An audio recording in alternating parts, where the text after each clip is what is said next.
नमस्कार दोस्तों, स्वागत है आपका आज की हमारी इस एनसीईआरटी हिंदी की क्लास में। तो आज की क्लास में हम लोग कक्षा 10वीं की पुस्तक है क्षितिज भाग 2, उसका अध्याय है बाल गोविंद भक्त। तो उसके सारे के सारे एमसीक्यू पढ़ेंगे आने वाले एग्ज़ाम के लिए, चाहे वो कोई कम्पिटेटिव एग्ज़ाम हो, चाहे 10वीं कक्षा की बोर्ड की परीक्षा हो, जो कि 27 फरवरी से शुरू होने वाली है। तो शुरू करते हैं आज की हमारी ये क्लास। आज की क्लास का हमारा पहला प्रश्न है, बाल गोविंद भक्त रेखा चित्र के लेखक कौन है। तो पहली बात ये ध्यान रखनी है कि बाल गोविंद भक्त है जो रचना, वो एक विधा से रेखा चित्र है। तो रचनाओं की विधा पूछी जाती है तो बाल गोविंद भक्त एक रेखा चित्र है। किसका लिखा हुआ है? राम वृक्ष वेनीपुरी का। तो इसके लेखक हो जाएंगे राम वृक्ष वेनीपुरी। क्लास अच्छी लगे, प्रश्न अच्छे लगे तो लाइक ज़रूर कर देना।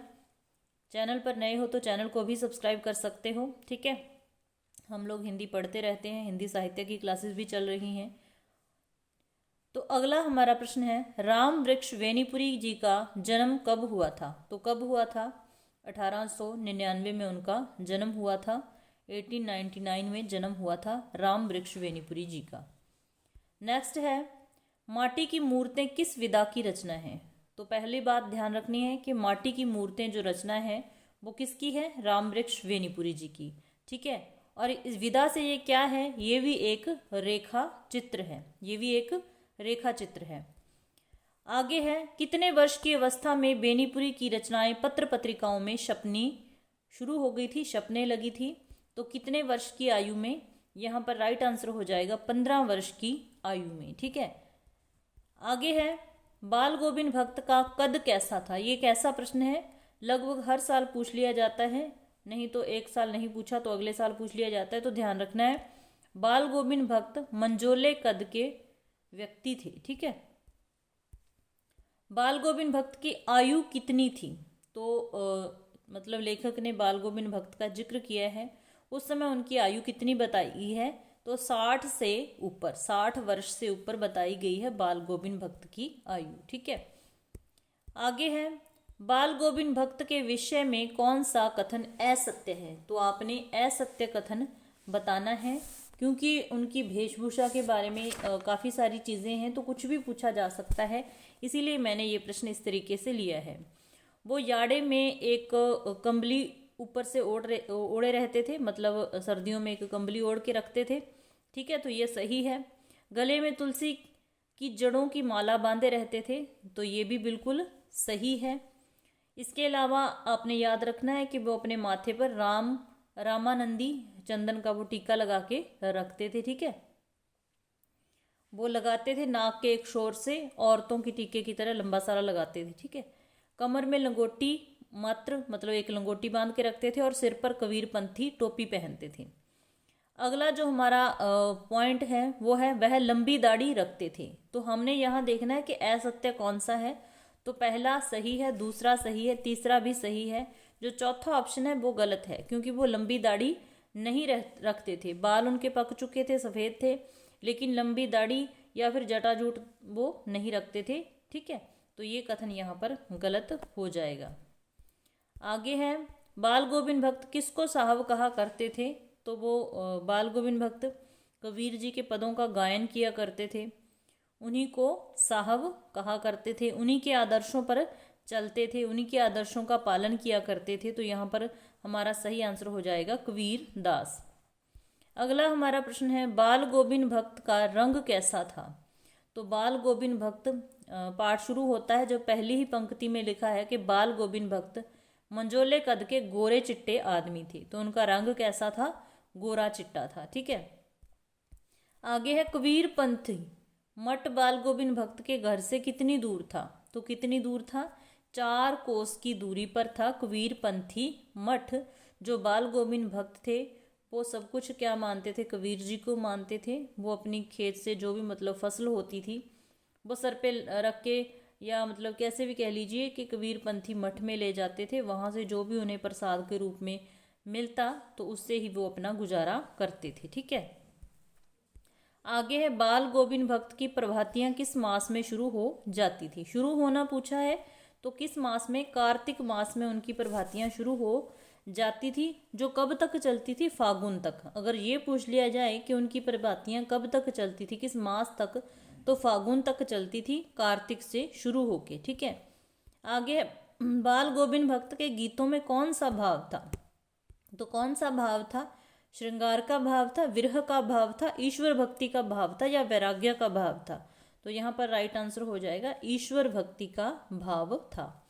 बाल गोविंद भक्त किसके आदर्शों का पालन किया करते थे, तो किसके आदर्शों का पालन किया करते थे, कबीर जी के। हमने पहले भी बात कर ली कि वो कबीर जी के आदर्शों का पालन किया करते थे, उनके पदों का गायन किया करते थे।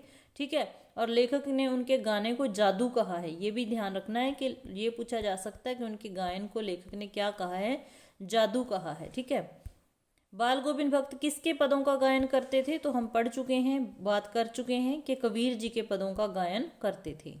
आगे है रोपनी शब्द का क्या अर्थ है, तो रोपनी शब्द का अर्थ आपने बताना है क्या है, तो यहाँ पर हो जाएगा धान की रोपाई। ठीक है, धान की रोपाई। तेरी गठरी में लगा चोर मुसाफिर जाग जरा, इस पंक्ति में मुसाफिर किसे कहा गया है, तो किसे कहा गया है, मनुष्य को। किसे कहा गया है, मनुष्य को यहाँ पर मुसाफिर कहा गया है।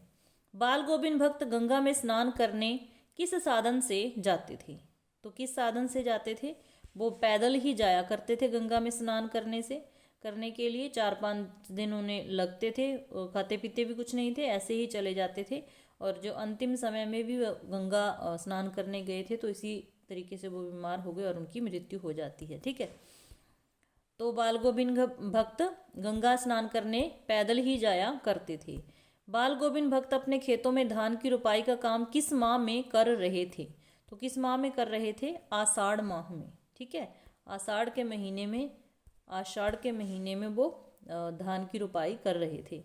औरतें कलेवा लेकर मेड़ पर बैठी हैं, तो यहाँ पर कलेवा से क्या अर्थ है, कलेवा का क्या अर्थ है, कलेवा से क्या तात्पर्य है, कलेवा शब्द का क्या अभिप्राय है, तो यहाँ पर सही आंसर हो जाएगा सवेरे का जल पान, ध्यान रखना है। ठीक है, उसके बाद है बाल गोविंद भक्त की मृत्यु का क्या कारण था, बाल गोविंद भक्त की मृत्यु का क्या कारण था, तो क्या कारण था, बीमारी। उनकी मृत्यु का क्या कारण था, बीमारी। आगे है बाल गोविंद भक्त के घर से गंगा नदी कितनी कोस दूर थी, बाल गोविंद भक्त के घर से गंगा नदी कितने किलोमीटर दूर थी, कोस दूर थी। यहाँ पर कोस का प्रयोग हुआ है, तो कोस शब्द का में ही आपने आंसर बताना है।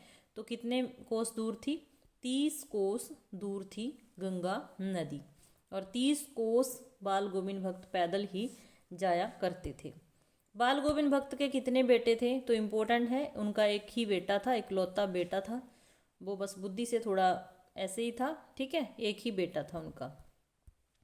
पुत्रवधु भी पूछी जा सकती है, एक बेटा था तो एक ही पुत्रवधु होगी। ठीक है, बाल गोविंद भक्त कौन सा वाद्य यंत्र बजाया करते थे, तो खंजड़ी बजाया करते थे। क्या बजाते थे वो, खंजड़ी बजाया करते थे।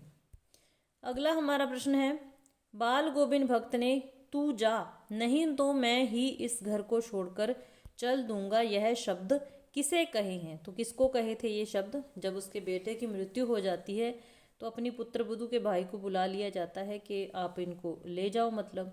लेकिन बहू जाने से इनकार करती है, उन्हें बाल गोविंद भक्त की फिक्र होती है, वो नहीं चाहती उन्हें अकेला छोड़ के जाने को, क्योंकि वो उसे फिक्र है कि मेरे जाने के बाद उनके मतलब खाने पीने का, दवाई का ध्यान कौन रखेगा। लेकिन बाल गोविंद भक्त स्पष्ट कह देते हैं कि अगर तू नहीं जाएगी तो मैं ही ये घर छोड़ के चला जाऊंगा।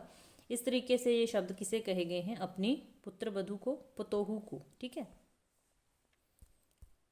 आगे है बाल गोविंद भक्त के बेटे का अंतिम संस्कार किसने किया था, तो बाल गोविंद भक्त ने अपने बेटे का अंतिम संस्कार अपनी बहू के हाथों ही करवाया था। उनको अंतिम जो अग्नि थी उनकी पुत्रवधू ने ही दी थी।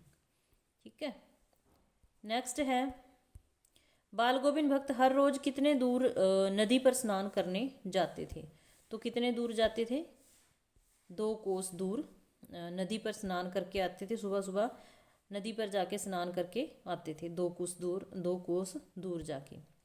बाल गोविंद भक्त को अपने घर से गंगा स्नान के लिए पैदल आने जाने में कितना समय लगता था, तो 4-5 दिन उन्हें लग जाया करते थे। ठीक है, अगला हमारा प्रश्न है, बेटे की मृत्यु के पश्चात बाल गोविंद भक्त की आखिरी दलील क्या थी? तो क्या चाहते थे अंतिम समय में भी?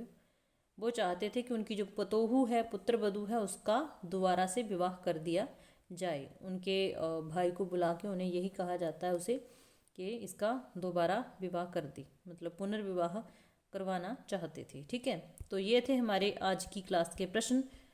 तो मैंने अपनी कोशिश से मतलब हर प्रश्न लेने की कोशिश की है जो आपके एग्ज़ाम में पूछा जा सकता है, या फिर जैसे एचटेट की परीक्षा होती है, कहीं भी एनसीईआरटी पूछी जाती है, तो यही रचनाएं होती हैं, यहाँ से प्रश्न बनते हैं। तो उम्मीद है क्लास आपको अच्छी लगेगी। अच्छी लगी तो लाइक कर देना, चैनल पर नए हो तो सब्सक्राइब कर लेना। मिलते हैं फिर ऐसे ही नेक्स्ट क्लास में। क्लास देखने के लिए धन्यवाद।